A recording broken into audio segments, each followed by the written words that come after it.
தண்டு வடிவில் இருக்கிற பிரண்டைகளை தாங்க நம்ம பார்த்துருப்போம். ஆனால் அதே மருத்துவ குணம் கொண்ட இலை வடிவில் உள்ள இந்த இலைப்பிரண்டையை வந்து நம்ம நிறைய பேர் வந்து பார்த்துருக்கிறதுக்கு சான்ஸ் இல்லைங்க. இந்த இலைப்பிரண்டையில் வந்து நார் உரிக்கிற தேவையெல்லாம் இல்லைங்க, ரொம்ப ஈஸியான வேலையாக தான் இருக்கும். அப்படியே நம்ம வந்து இலைகளை பறிச்சிங்க புதினா கொத்தமல்லி சட்னி செய்கிற மாதிரி நல்லா வதக்கிட்டு அரைக்க வேண்டியது தாங்க.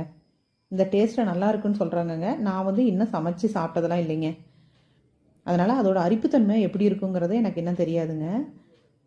ஒரு சின்ன கட்டிங்ஸ் கிடச்சிச்சிங்க, அதை வளர்த்தணுங்கிறதுக்காக அது தண்ணி நிறைய போகிற இடமா பார்த்து வச்சுருக்கேங்க. இப்போ அதுவும் நல்லா வளர்ந்துருச்சுங்க, வளர்ந்து கொடியும் நல்லா பெருசாகிடுச்சு. இனிமேல் தாங்க இதை வந்து 2-3 கட்டிங்ஸ் போட்டு தொட்டிகளில் வச்சு வளர்த்தணுங்க. வளர்த்துனதுக்கப்புறம் தாங்க அதை ப்ராப்பராக வளர்த்துனதுக்கப்புறம் எடுத்து தாங்க நான் சமையலுக்கு யூஸ் பண்ணணும்.